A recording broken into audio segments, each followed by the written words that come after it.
Y'all, Wizard101 is about to add tons of new gear in the upcoming update. And while I did make a video, if y'all have been following the content, on the new Liches and Legends gauntlet gear, that's not the only gear that you can get for doing all kinds of things in this test run. I've had a lot of people ask where to get some of this new gear, so I thought I'd put it all into one convenient place. Some of this gear is really cool. It adds like a cosmetic element to interacting with side activities in a way that I feel like Wiz has been doing it more and more, but I've never seen it at this scale all in one update, because we have many new sets of cosmetic gear as well. So starting right off, right after the shadow spell changes and the fact that we have a new gauntlet, the next biggest part of this update is the fact that they're adding Arc 3 second chance gauntlets. And what Arc 3 second chance gauntlets are, basically you could go to your local housing vendor or into the arena to craft these, but these are basically rematches of past enemies that we've had, all from Arc 3. So that would be Grandfather Spider, that would be the Storm Titan, and the Rat. So we're talking about Polaris, Mirage, Imperia, the final real battles in those worlds. You could rematch them. According to the patch notes, you could actually do standard or challenge mode. If you do challenge mode, it will be harder, but the rewards might actually be better. But the gear that they added with these second chance gauntlets are actually very notable. One, we have yet another Wastelander set, except now it looks like Grandfather Spider gear. I don't really love the robe. I don't know what that little belly is doing there. I really don't like that. As y'all can see, we have a way to look like old Cobb. We have a new hat. We have boots. We have a wand that actually looks really cool. And as y'all can see, right, let's say that I'm a balance and I wanted to get the exact same stats on my hat, but instead of a balance to spell, which is relatively useless, I wanted a weakness, right? I would probably want to run this. Now, I feel like the actual effect of running this specifically for the gear, it's very minimal, but it is another way to get Wastelander gear without opening a pack, which is what Wastelander gear is actually from. I think a lot of people will have a problem with the fact that they reuse this template, because we just got a reuse of the template in the Jester Horde pack. So now we have Wastelander gear, we have, I guess, deity gear, and we also have Jester gear in terms of how to get Wastelander gear. And it's kind of crazy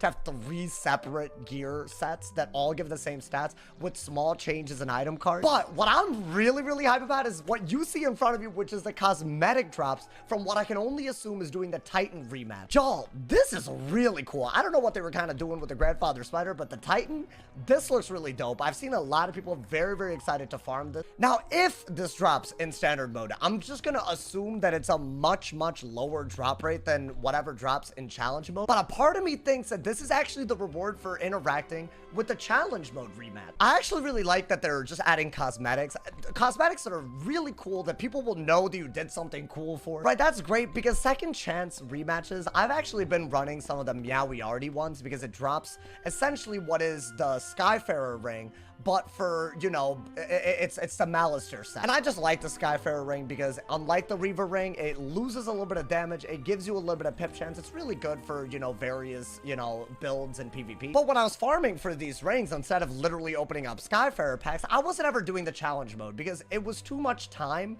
to, even for the slightly higher rate of drop. I feel like if you're gonna do a challenge mode, at least having unique drops, it might be a reason to do it. I honestly think what they should do, they should probably add like a pity reagent so you could like spam a bunch of standard modes and craft it anyways. It looks like the pity reagent for, I guess, the Grandfather Spider fight is an ether crystal, but I don't see the actual cosmetic item that people have been seeing in the files and all of that in test realm here. Maybe they could add a pity reagent to either craft, you know, I guess a deity gear or whatever this Titan gear looks like. It looks really cool. Now, that's not the only really cool cosmetic set that they added this update. I'm actually really excited about this. They added a the Beastmoon set based on the Rat Thief. So shout out to the homie Atheon. If you talk to this NPC, you can actually see what the new gear set looks like. And basically, this is just like every other gear, right? You'll need like, you know, Eldritch Thread, and then you could like basically craft the lower tier version of something and upgrade it with more threads. And as you keep upgrading, eventually you can actually get a set where you can basically look,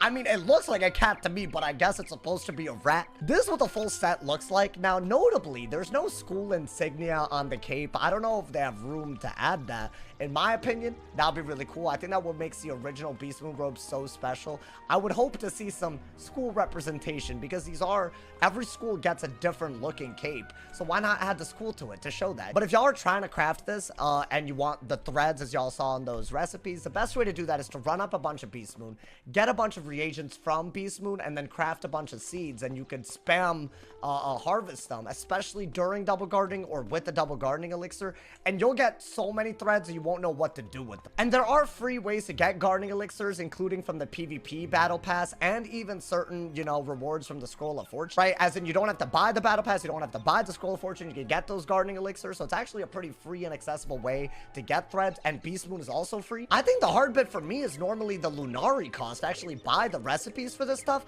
I don't know if this is test run prices or if they changed this. I haven't seen any mention of it. Normally they are hundreds of Lunari, not like, you know, like 10 or 15 or whatever. I feel like these are test run prices so people can buy them. I'm pretty sure the Lunari is actually the hard bit. That, you just have to do a lot of Beastmoon. You get a lot of Lunari. That's how you get this stuff. Looks really, really cool. Now, as if all of this was not enough, what you see on your screen is one of many new PvP sets that people have found in the files as well. Now, these, I couldn't find the crafting recipe in test realm, so it's safe to assume that these are either going to be in a future patch, maybe they're going to be in the live realm version of test realm, but they're just not in test realm right now. But these look really cool. There's like a Grizzleheim set that honestly looks a lot better than most gear that you get from Grizzleheim. There's like a snorkeling set, I guess, if you want to call it that. I feel like it's not my cup of tea, but it looks pretty cool. There's also this, like, I don't know what the name for this will be, but like, it looks like a little whimsical. This is probably my favorite set from all of the things that I've seen in the files. This actually looks really, really cool and unique, and I think it's gonna be a reward for doing PvP. Now, they have kind of slapped a little bit with some of the cosmetic items. I think for doing PvP, one of the really cool things you can get are these glowing school decks. They also recently added what used to be commander gear, but now it's like a reskinned version of it. If you do a lot of PvP, it's actually pretty easy to craft this, especially if you get to like knight, captain, keep even, right? These medals, like, this is on a pretty, like, you know, this is on a high rank character, don't get me wrong, but as you can see, I have plenty of stuff, and these are very, very easy to craft once you have enough tickets. So they've added cosmetics that if you actually just do a lot of PvP, you can get them. Now it looks like they're adding even more sets. The fact that there are new gear sets for simply cosmetics from second chance gauntlets, Beastmoon, and PvP from this update, what it kind of shows to me is I think they're gravitating more towards rewards like that rather than, you know, things that give you a serious advantage, especially in competitive formats. I can remember a time when the only way to get second chance gauntlets was with crowns or by getting lucky with drops from bosses that didn't drop them off. And also when, in order to even, like, you know, think about, you know, getting some really cool looking gear, you had to open a pack. I think they're adding a lot of really, really cool cosmetic items as rewards for doing things that are actually free. You don't even need membership to do things like PvP or Beastmoon. You don't need access to any certain zone to do a second chance gauntlet. So I feel like the fact that they've invested resources into relatively free activities, big shift in terms of what we've seen Kings Out do in the past.